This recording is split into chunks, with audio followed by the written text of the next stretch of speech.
All right, live on one, live on two, and the third device is coming live on three. Okay. All right. Live on all three devices. I love it. Hello, everybody. Welcome to another Yes to interview series. I have my friend here, Ashae Sundara. I'm so excited to finally meet her in person. I've been following her work for a while, and she's really helped me to embody my sacred sensuality. And she is a love and sex coach and just a powerhouse and a speaker and a teacher about female pleasure and sex and our relationship to our bodies and our relationship to our image and to our partners. And I'm so excited to have her here today. So do you want to introduce yourself a little bit as well? Thank you. So for everyone that doesn't know me, my work is all about reconnecting humanity, men and women, to our central source of love. So to me, there's so much untapped potential to feel our wholeness and to feel our beauty and to feel our humanity and our richness and our depth through pleasure and through our sensuality. And been so disconnected over so long, and so that's what I do. And my goal is to help everyone honor and own their desires and come into greater frequencies of connection and harmony with sex and sexual expression and relationships. So Yeah. I'm excited to see where this conversation goes from here.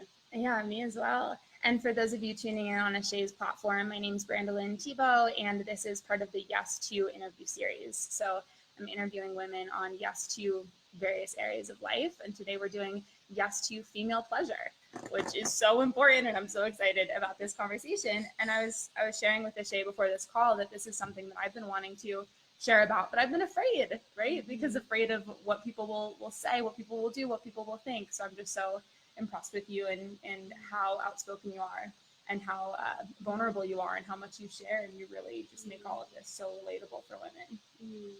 Thank you. Yeah, one of the things that you're talking about is like why we don't feel comfortable going there with ourselves, with self-pleasure and with pleasure in general. And it's interesting that you bring that up, the piece around like you feel called to even speak it or share it, but there's like that block of like, what will people think?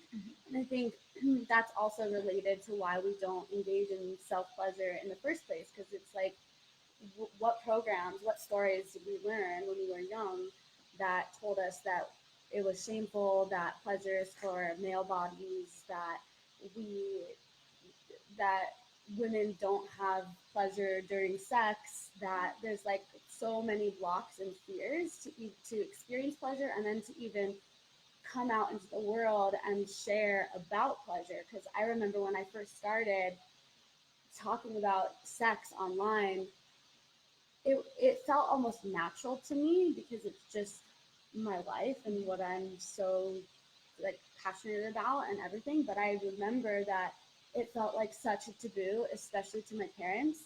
Like there was so much resistance to believing that that was okay to talk about that. Like why are you talking about your sex life with your boyfriend online? Like isn't that private? And so this idea that like sex and self-pleasure is a private thing and something that we need to hide is one of the reasons why it's so fucked up in our society, because we're all like keeping it in a box. We're all like hiding it and like keeping it in our closed doors. Yeah, it's a secret. It's a secret.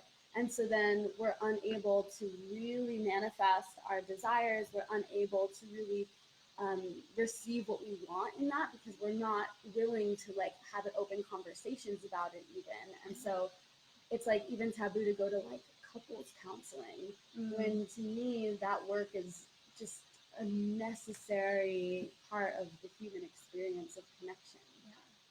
Yeah, and I think it's easier for men to relate to each other. Maybe this isn't true, I'm not a man, but relate to each other about their sexuality because historically men have been enabled to be in the public sphere, and women's duties, women's things have been relegated to the private realm, and that includes our sexuality and our pleasure. It's like way more taboo for us to have a conversation about self-pleasuring than it is for men to have a conversation about self-pleasuring. The number of times that I've heard guys talk about jerking off is so infinitely more than the number of times I've heard about women talk about self-pleasuring. Mm-hmm. But through our pleasure, we have access to so much power.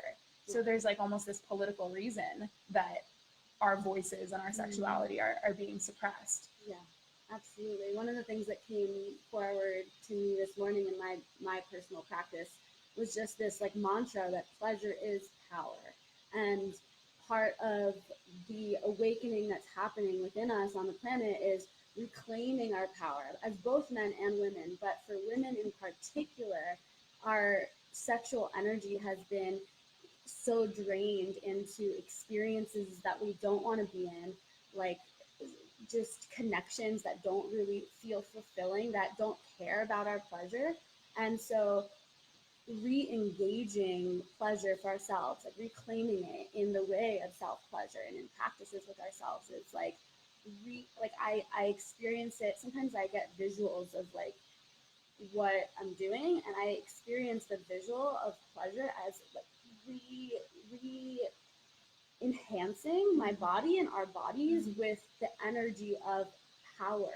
And we can really harness that to help ourselves grow into more of who we are here to be, which I know is like the deepest part of your work. And what you're here to do is like, okay, what's blocking you from being your fullest potential? Right. And so I personally use self-pleasure and teach self-pleasure as a way to reharness that inherent power that we have to walk that path. Yeah. Yeah. And I mean, transforming our relationship to pleasure is everything, right? Because we're so ashamed, because we've been taught that we're not supposed to experience pleasure, that bleeds into every other area of life. That's why we deprive ourselves of food and nutrients, because we feel guilty around feeling pleasure eating food. That's why we deprive ourselves of doing what we really want to do with our lives and having work that's actually fulfilling. We just like self-sabotage everywhere because we have this taboo around pleasure, and we believe that if we allow too much pleasure in, then we're dirty, we're gross, we're wrong, we're lazy, we're not enough. Yeah, absolutely. And so personally, I see self-pleasure as a way to re-enhance and re-teach us that pleasure is inherently deeply valuable, and there's a deep purpose to it. And I think that in our society, we've kind of seen pleasure as something that comes after a long day, or something that comes after you do something good. So as a child, we get ice cream, right? Because we were a good girl or a good boy. But if we don't do the things that we're meant to do, it's like, nope, you can't have dessert. You can't have the thing that is pleasurable to us at that age. And so we learn early on that pleasure is transactional, that to receive pleasure, I have to do something good. To give myself pleasure, I have to like work hard or just have this sort of intense energetic around doing something in order to be worthy of, or in order to receive pleasure, when pleasure is our birthright, first of all. And pleasure allows us to do all those other things from a place of internal alignment. So if we're trying to do life, make things happen, make our business work, all of this stuff, but we're not fueling ourselves with pleasure, then we're like working hard to get a result, to get something done, but it might not be the actual thing that our soul is really asking of us to do. And I experience that when we tune in to what is pleasurable and truly pleasurable. So self-care can be pleasurable, taking a nap can be pleasurable, because it's fueling us with caring for what feels good. Then what I experience is that we are more guided from a place of intuition and truth and vulnerability, and like a place where we're deeply connected to ourselves. Yes. Yes. But the fear-based story says that if we allow pleasure before we've gotten everything done that we're supposed to do, then we're just going to like succumb to that pleasure, and we're never going to do anything, and we're going to stop being productive, and we're never going to create any good in the world.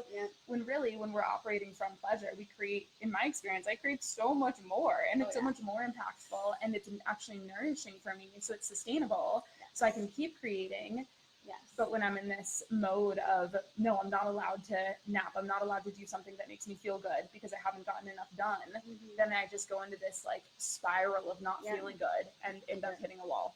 Yeah, it creates a self-fulfilling prophecy of like holding back from pleasure. And when we do that, it only creates more desire in the brain. But when we fully allow ourselves into that, we can start harmonizing with between all the things that are pleasurable and things that we just need to show up for in life. And so I personally learned this lesson a long time ago when I was doing deep work around my relationship to food. And that's how I actually started this journey. And when you're speaking, it reminds me of this lesson, this path that I went on where I was creating in my mind good foods and bad foods, right? The things that are only good and healthy for my body and my everything, and then the bad foods that were off limits. And what ended up happening was it created a really harmful negative cycle of binge eating because I would like stop myself from eating all of those bad foods to the point where I wouldn't go out and eat at a restaurant, or like I was so particular about every single thing that was coming into my body that I started closing off from not only foods but experiences that revolved around those foods. So even if my friends were hosting a potluck or something like that, I was like, no, like I have to no. And then what ended up happening was that I would then, my brain created a thing that it actually wanted it more, and it wanted the bad thing. And so I went through this whole process of deleting good or bad. And what ended up happening in the fear is that I'm just going to eat bad foods the rest of my life. If I'm allowed to eat any of these bad foods that are really just in my perception and my brain and how I'm perceiving food to be, and what I've learned through all the years of holistic nutrition work on my body, like if I open the space and give myself the availability to then eat those bad foods, well, then the fear is that, well, then I'm going to get addicted and that I'm going to never be able to stop. But what I learned and what I've taken when I was working with a lot of women around this particular thing in the past, what it was so shown is that when you delete that and you allow yourself to have those bad foods, maybe at first, because you've been in such a restriction phase, maybe at first there's like a little more leaning into that, but over time it just harmonizes and it just creates this homeostasis where then you're like, oh, okay, I can trust my intuition now because there's nothing off limits. And so what do we put off limits regarding our pleasure, and is that creating a negative feedback loop inside of ourselves that's either like creating more tension inside of our bodies or creating more desire that maybe leads us to do things that are not fully in integrity, or maybe leads us to betrayal because we're not really true with our desires, and so they have to come out in sideways ways rather than like, oh, beautiful, I feel this desire, let me be present with it and aware with it and feel into it and feel into the benefit of that pleasure and that desire. Yeah, and I'm seeing so many parallels here between our fear around food and our fear around sexuality. Because just like what you were saying with, I was afraid that there are these bad foods, and if I let myself eat these bad foods, then I'll just spiral, and snowball and never stop eating them. And I think it's the same thing around sexuality. Like, if I let myself let go of the taboos I have around sexuality, and if I actually just like leaned into my desires and let myself explore them more, I think there's this collective fear then, well, then I would just turn into, all these shaming words. I'd turn into a slut. I'd turn into a whatever, like this fear that my sexuality, my craving, my hunger for pleasure would just take over my life. And I think women have been taught to fear their hunger, like their actual hunger for food and their hunger for pleasure and their hunger for connection and their hunger for all of these forms of nourishment. Yeah, and I think that it also stems from this internal belief that my desires are too much and they can't be fulfilled. So there's this thing that I see in almost any of my clients, which is that, well, I want this in my sex life, I want this in my relationships, but like am I not being grateful for what I have? Oh my gosh, you yes. know, am I not just like relaxed in my life? Like, can't I just be, and that, to me, that's spiritually bypassing the, the spiritually bypassing life. And so there's like, I always say that if you feel a natural desire for more love, for more touch, for more pleasure, for more self-love, for more connection in your relationship, like, it is available. And when we make that shift in our consciousness to know, like, okay, if it's available, then I'm like, okay, how can I get there? What are the steps to get there? But I think that the original seed is just knowing that it's all available and it's possible for any one of us to have the kind of love, connection, pleasure that we want in our lives. Yeah. We're meant to. And I think one of the things we have to get over is this idea that our bodies are for other people, right? Because if we believe our bodies are for other people, then we're only going to eat in a way that we think will make our bodies look the way that we think other people want our bodies to look. And if we think that our pleasure is for other people, I mean, I notice myself, I hardly ever give my own body pleasure unless there's somebody else involved, and I like rationalize it with, well, but I'm creating an experience for this other person, right? For my guy.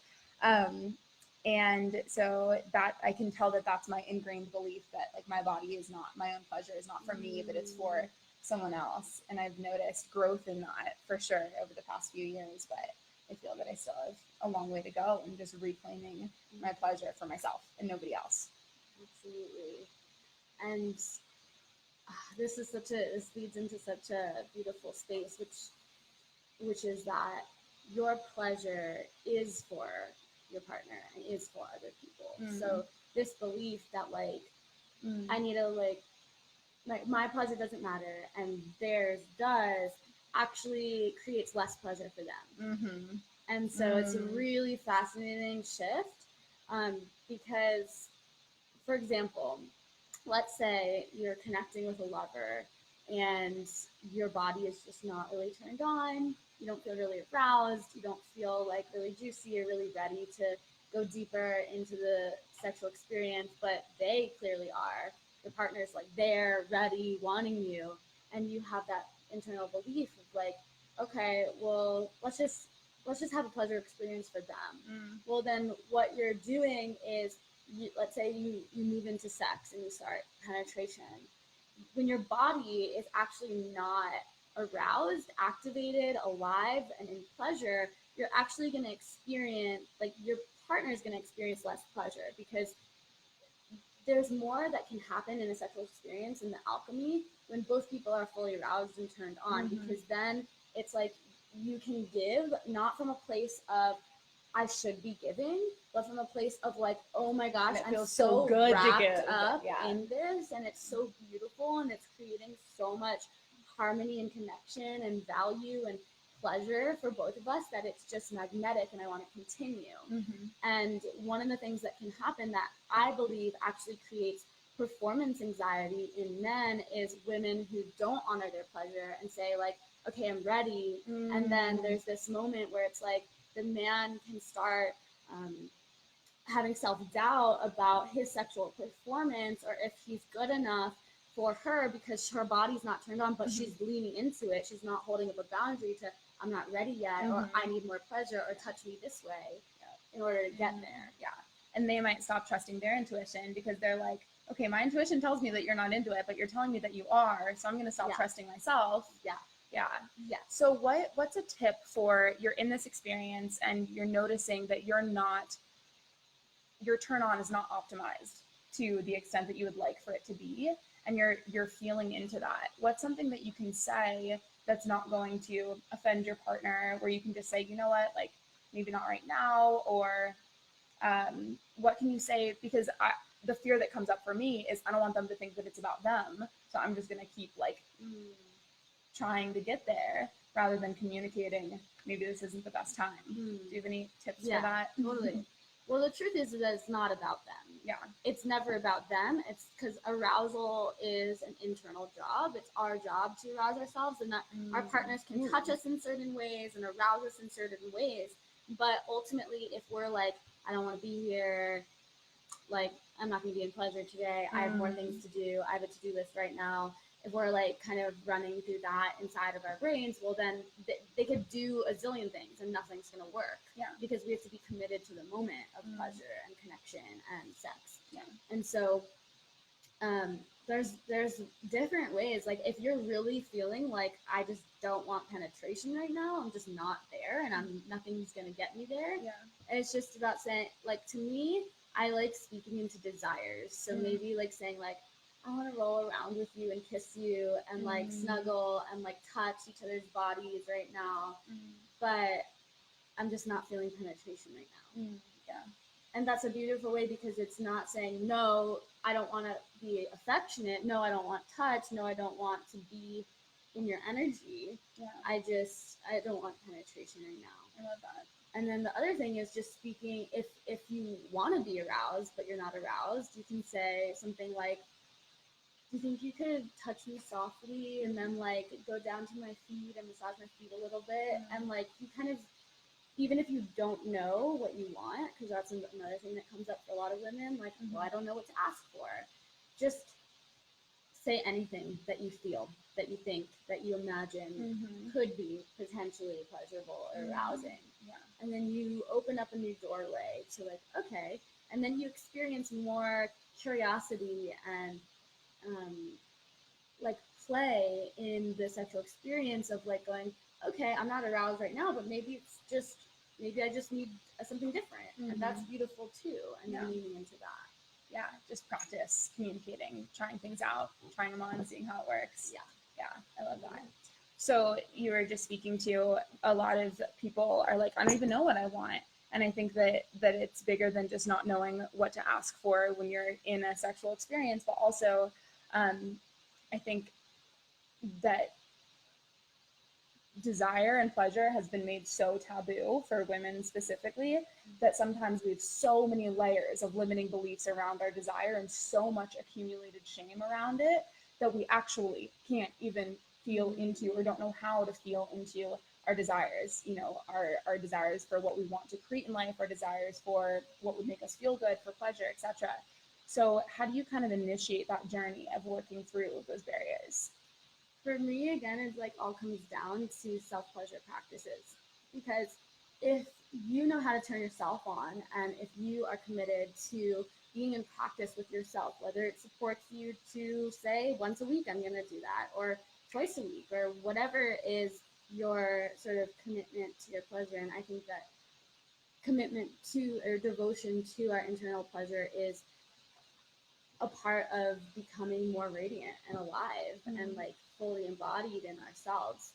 Because to me, when I learned when I got so close to my body and so connected to my desires and my pleasure myself, it was like I got to a place where I literally couldn't engage in something and not speak my desires, or like, if I engaged and didn't speak my desires, it's because I didn't need to, because I was so in pleasure. But I literally got to a place where I couldn't not, because it's like, if I'm treating myself this way, I'm setting the bar to receive that from others as well. And so the way that we treat ourselves, and the way that we touch ourselves, and the way that we love ourselves is setting the bar, or a reflection of how we're allowing others to treat us as well. And so for me, it's all about creating the internal commitment to the practices within for ourselves, so that when the time comes that we need to speak a desire, it's like a no-brainer, because it's like, well, I feel this with myself, and I treat myself this way, and I do this with me, so how could I not do this here? Like, to me, it comes down to a devotion to truth for ourselves. And when we're not speaking our desires or speaking what is true for us, we're actually being inauthentic and living from a place that is not like we're it's like, especially in sex, it's like we're there but we're not really there.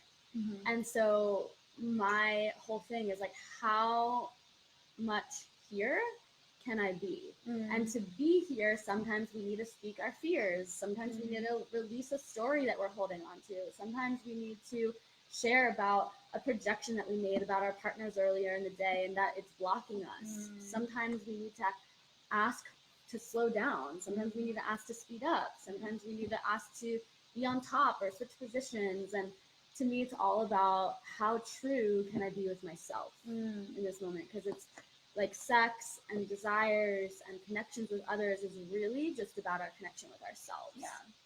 So one of the things I'm hearing is that if somebody's having a block around accessing their desires, any of their desires, like if someone's like, I don't know what I want to do for a living, I have no idea, that a self-pleasure practice could actually help them get there, because and you just start wherever you're at. You know, if it's too much to go all the way in a self-pleasure practice, whatever that is for you, like you just start with just like touching your skin. Yeah. Breast massage is the easiest way. Like that's why I have my breast massage course, and we were talking about breast massage because it's just a massage. It's just literally like touching yourself, but it actually starts moving some of your sexual energy and and especially because it's over your heart, you're allowing yourself to connect to your heart. So there's so many ways to lean in ways that don't feel too intimidating and don't feel like too much.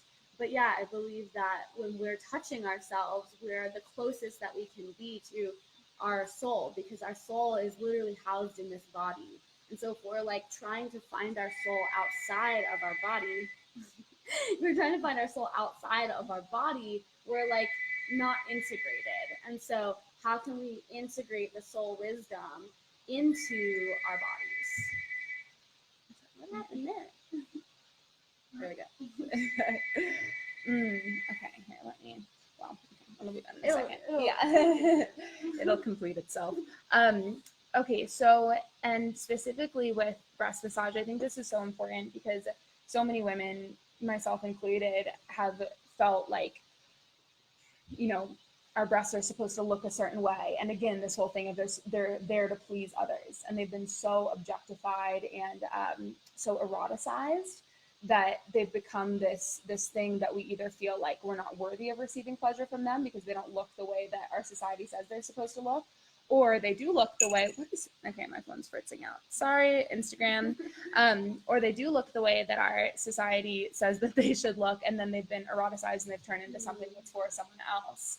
So if you have any sort of shame around your breasts and how they look, how do you start with working past that? Or do you just start with discovering pleasure in them?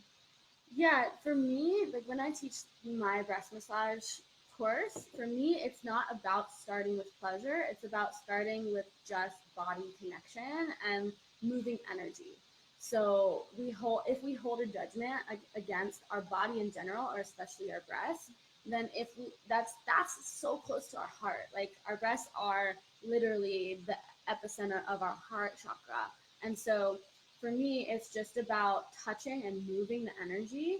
And what ends up happening after you start practicing that, because I mean, the practice that I teach is about 20 minutes in length. And what ends up happening is pleasure starts arriving. And so this idea that even the term self-pleasure is a little bit misleading, because it says I'm going to touch myself in order to be in pleasure, which of course is also a good thing, but it can be intimidating to some people, when in actuality it's like I'm going to touch myself to be connected to myself. I love that. And like that's the simplest of it. And to me, like breast massage was so profound and so on my journey for so many reasons. First, just emotionally, I'm a really sensitive, empathic human. I can tend to take on other people's emotions really easily, and even my own, and like it can start becoming heavy. And when I started working with breast massage, I started like really, really learning how to release that from my heart space and come into a really pure, open-hearted space, which to me is a part of the divine feminine path, of like learning how to reopen our hearts to the world amidst, like all kinds of stuff that we have received from men, from the patriarchy, from each other as women. And it's about going like, okay, I'm going to reopen my heart to this. So that's one. But the second piece, where was I going with that? There was another piece. Lost it. Oh man. It's okay. Yeah. So for somebody who's never done this before, and I want everyone to take your course, by the way, but just quick tips for somebody who's never done breast massage before. How do you start? Yeah. So a good way to start is to actually massage inside of the armpits first. The armpits, um, there's like a lot of lymphatic points in the armpits. And when we massage the armpits out first and like up here, like this whole region and up here, we're actually clearing space and making room for more to be released. And it's not just emotions and energy that is released when we do this, it's actually like toxins and all kinds of stuff that can be stored in this area of our body, just physically. And so starting there in terms of the physical aspect of it, and then also the most important part of breast massage is breath and feeling. So it's not just about massage, it's about moving in massage in harmony with the breath so that we're like constantly clearing as we go, and then feeling. So if we're disconnected to what's true in our hearts, what's coming up for us, then we're not accessing the full depth that we can go with it. And so it's about going, okay, like how connected can I be to what I'm really feeling right now? Even if I was feeling great all day and then all of a sudden I feel weird when I'm massaging myself, how much can you lean into that, and how much can you open yourself to the experience of whatever your body is trying to show you? Because our bodies are our bodies are so intelligent, and feelings are so important, emotions are so important to feel so that they alchemize. And it's not about going like, oh, I feel all this sadness, so I'm a sad person, or so I must be doing something wrong in life. It's just about going like, okay, I'm feeling this. How can I release it? And then learn the lessons to maybe, yeah. Yeah. And I love that you said that breast massage is not about pleasure. It's not a means to an end. It's like an end in and of itself. And then when we remember that, then if we're engaging in that practice and we have sadness come up, if we think that breast massage is all about pleasure, then we would shut it down and be like, this is wrong. Go away, sadness, go away. When really, like in breath work, we want to make that experience as big as it wants to be. Yeah. Let it come out, let it express itself. And that's something that's beautiful about pleasure. When we get in our pleasure, it like ushers energy through our body that's stuck and stagnant. For me, sometimes I have all sorts of emotions. Like it's very common for me to cry during a pleasure experience because there's just dormant energy there that wants to be released. Yeah, this is one of the reasons why I experience or I feel that we turn off during sex, or we aren't fully present, or we're in our minds. Like if any one of you just feels like you're constantly in your mind while you're making love, or like you're not really fully there or really fully engaging, I experience it because we're not really allowing ourselves to feel. Because if we did, oftentimes, like likely there would be a lot of emotion that wants to come through. There might be anger that literally wants to express itself through the body in a sexual experience. Like if we've been in conflict with our partner, or like arguing, and then we move into a sexual experience, if we're not allowing ourselves to feel the pain or the hurt or the sensation that we're feeling about like the relationship, then we're gonna turn ourselves off. Our pussies aren't gonna be fully aroused. We're not gonna be able to give and receive to the capacity that we really have the ability to do.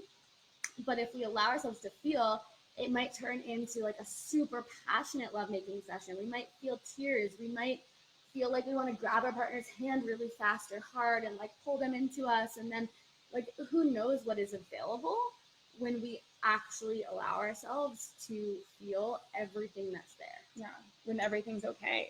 Yeah, and creating that safe container with your partner of whatever comes up, we're going to allow it to come up and be in communication about how that is for each other. And so much of our programming says that sex and self-pleasure always has to look sexy. And so there's this idea that like if there's a vulnerable moment, if you're feeling sensitive or tender, or like there's something blocking you, that you can't speak that you can't share that you can't stop the moment, when that's all part of the experience. And when we allow ourselves to really believe that, then we create so much more fluidness in our sexual experiences. So it's not just like, okay, we're having sex now and then it's over.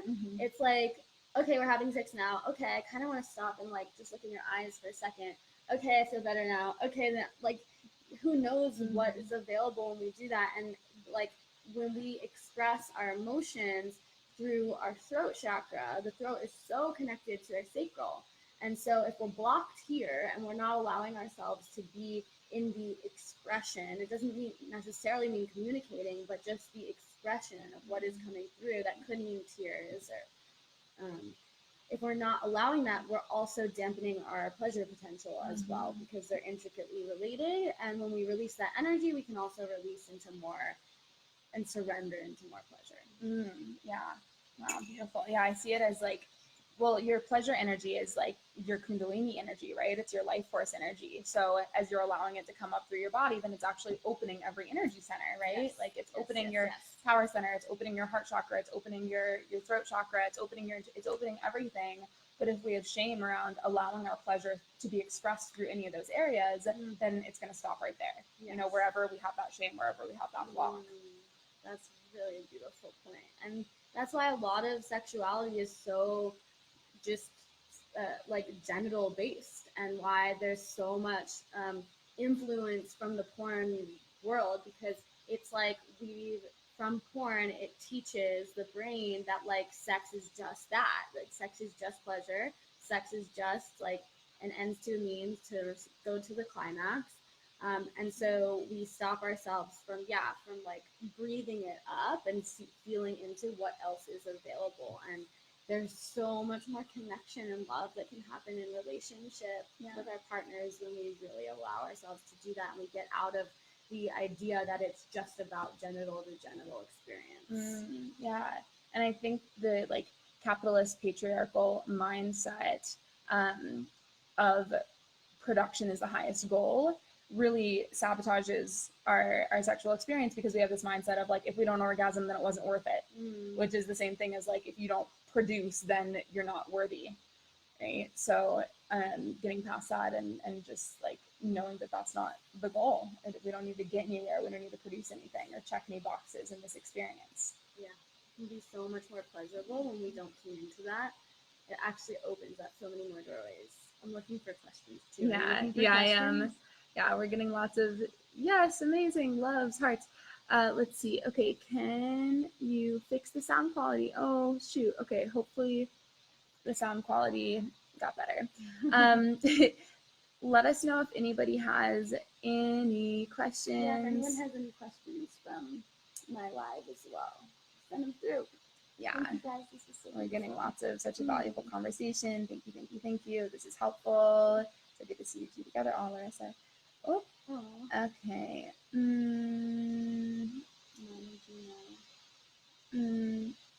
Yeah. All right. No questions. Just comments. Just a lot so of far. you two are amazing. Yeah. Thank you. We will receive that.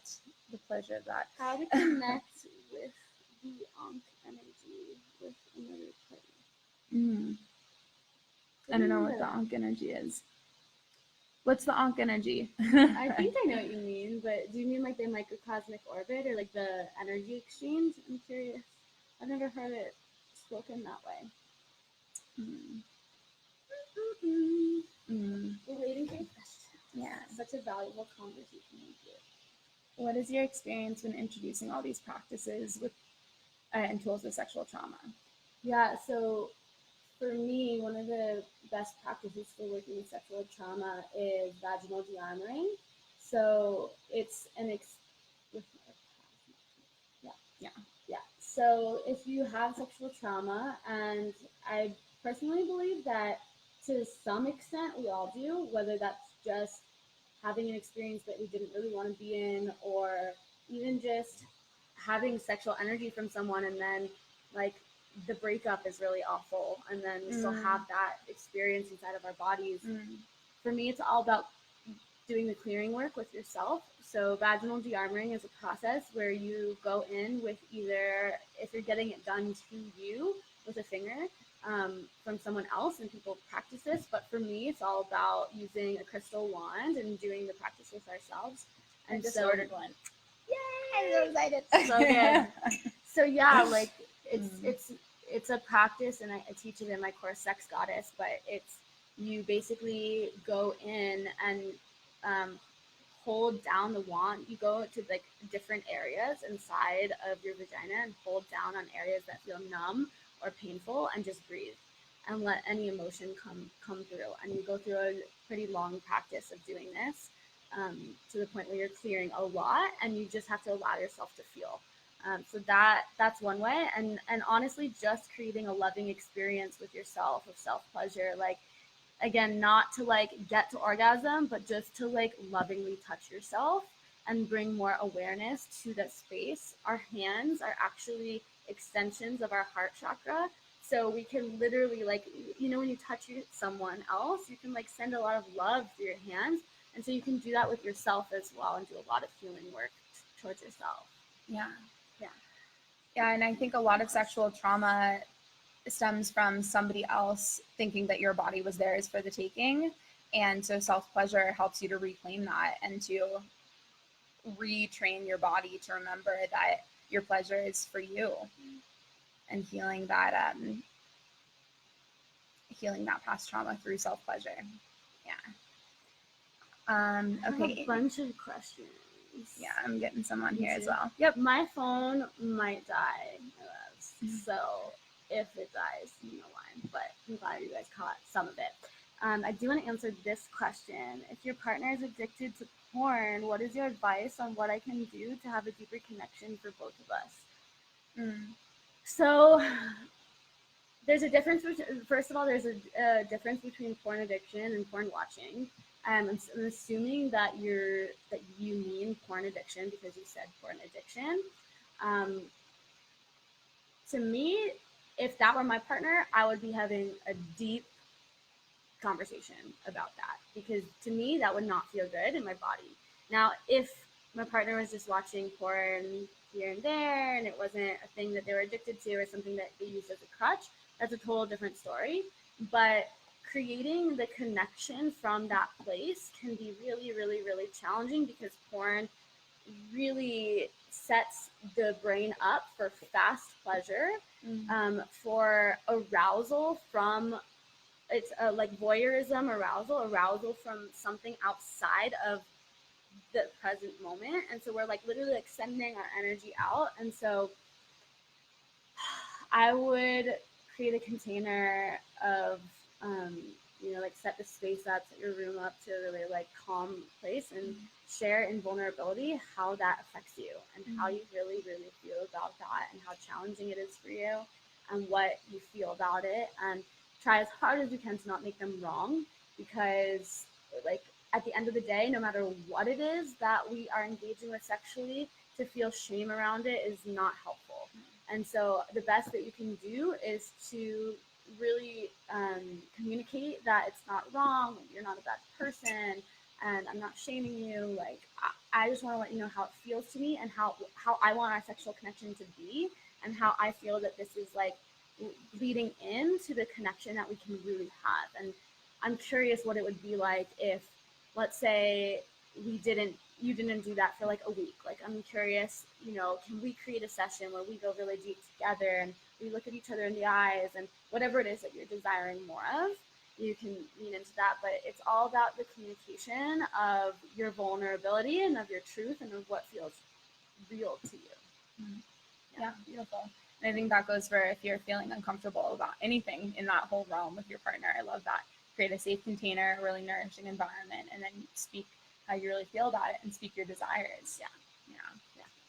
Do you have any questions? Any suggestions on crystals to help with sexual energy? So do you have a favorite?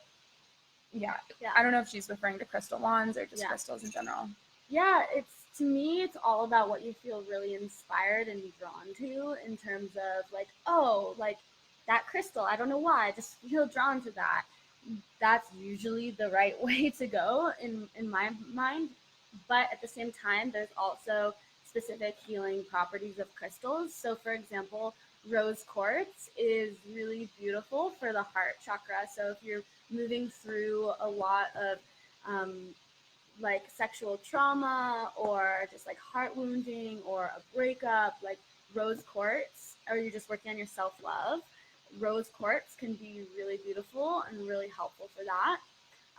I use my amethyst wand when I'm working with my chakra centers because the amethyst is like more resonant with the crown chakra. So I feel like it's all encompassing. So I use that particular one when I'm working with my chakras and clearing energy and just like clearing my body of past sexual experiences. And then I have a black obsidian and I work with that one in a more erotic way and with my sexual desires and this is the crystal wand, right? Yeah. To be clear, Yeah. But you could use an egg as well. Yeah. An egg as well. So yeah, you can definitely research the different qualities of the crystals and feel into like, okay, what would be most supportive to me where I'm at right now. But for me, like I really enjoy having a bunch. I really enjoy having like my variety so I can use my intuition and tap into what feels best for me in that moment. Like right now I actually have a yoni egg in and it's a blue quartz, and so blue is like throat chakra. So I was like, okay, I'm doing this interview and like I want to feel really expressed, and so I work with it that way. So there's so many different ways that we can work with them. Yeah, and for sexual trauma, if you are doing the de-armoring with a crystal wand, do you have a specific crystal that you'd work with for trauma specifically? Any like white wand or clear quartz or rose quartz would be really good.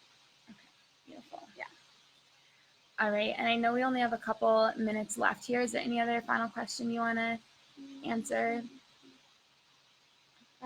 Well, I guess this last question just says, how should one explore and find what they really like sexually? And the answer is to start with yourself and start with your self-pleasure. That's something that we've been talking about the whole time. Start with just like trying different things, scratch yourself, and then like do light touch on yourself, and then like squeeze yourself and do all kinds of different things with yourself so that you're working with your own desire, your own sexual energy, and you're finding that alchemy.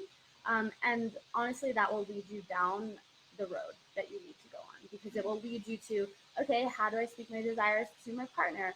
Okay, do I want to experience threesomes? Maybe that would be cool. What would it feel like to have three hands on me? Like just you touching yourself will allow you to come into greater awareness and knowingness of the path to move into. And there's no place to get to. We're constantly like, I feel like I'm an explorer of sexuality. I'm always learning new things. I'm always learning different touches. I'm always learning different techniques, different things, because there's so much to learn from our bodies. So, but that's definitely a place to start. And I just came across a cool resource. It's called We Should Try It. It's a quiz that you can take with yourself or with your partner. Have you heard of this? It's really cool. It's like there's so many different levels that you can go into it. And it asks you a series of questions of like, how much is your desire for this specific thing? Do you want to try this? Do you want to try being tied up? Do you want to try, a threesome? Do you want to try watching porn together? Do you want to try whatever? And you get to rate them, and then it shows you and your partner's answers next to each other and gives you recommendations for what you should kind of try first. Yeah, so I love that. There was really fun. a book. There's a book called Tied Up, and it's all about conscious communication in sexuality and desires, and there's a large focus on it. It's just communication and like kinkiness and sexuality, and there's this whole list of like all of that, like all the things that you could ever pretty much ever want, that are taboo or not. Anything from just like eye gazing to shibari to being slapped. Like there's so many things, and I looked at the list and I was like, I just have like, there's like 3 that I don't want.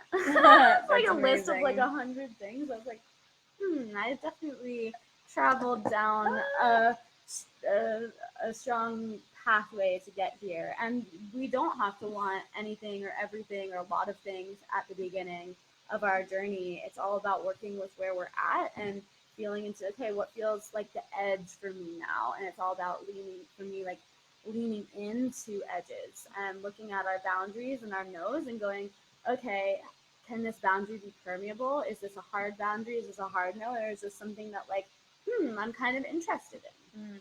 Yeah. And I love seeing sex and pleasure as a container for life, right? If you're having breakthroughs in your ability to express your desires in your sexuality, then you're going to be able to apply that to every other area of life and be more self-expressed, be more powerful in utilizing that energy of your desire to create, to connect, to influence. You can actually, that energy becomes available to put into absolutely everything in your life. Cool. So I think we're probably going to get kicked off Instagram here, which tends to happen on these things. So I want to give you a minute to speak about any upcoming courses that you have or ways that people can get involved with you, learn from you. Right now, I'm currently day 2 of the launch of my course, Letting Him Rise. Super excited about it. This is one of my favorite courses and bundles. It's a big package. It's self-paced, but it comes with an online community of how we as women can hold space for our partners, our male partners, to fully rise into their king energy, and how we can empower them to really be the man that we know that they can be. So it goes through how to request more presence. It goes through what we do that emasculates men. It goes through looking at our perception of the masculine in full and how that influences how we're perceiving our partners and how that's allowing them to either shrink down or rise up.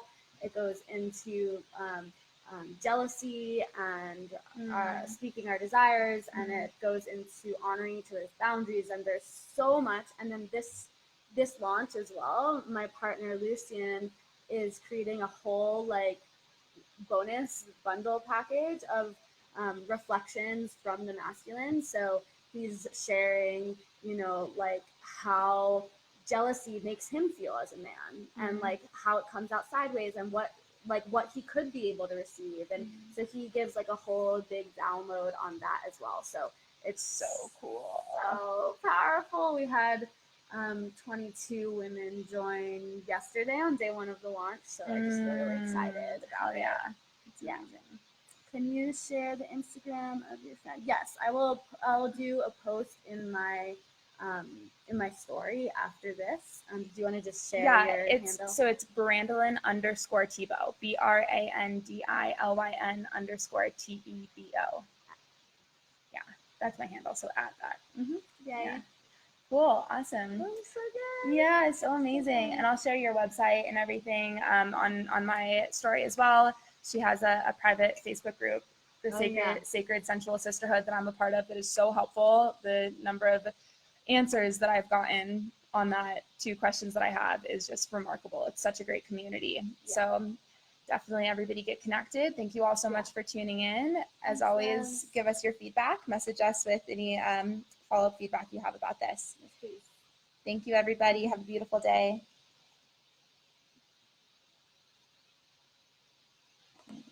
Amazing. Oh my gosh, that's like my lucky number. Oh, wow. That's incredible.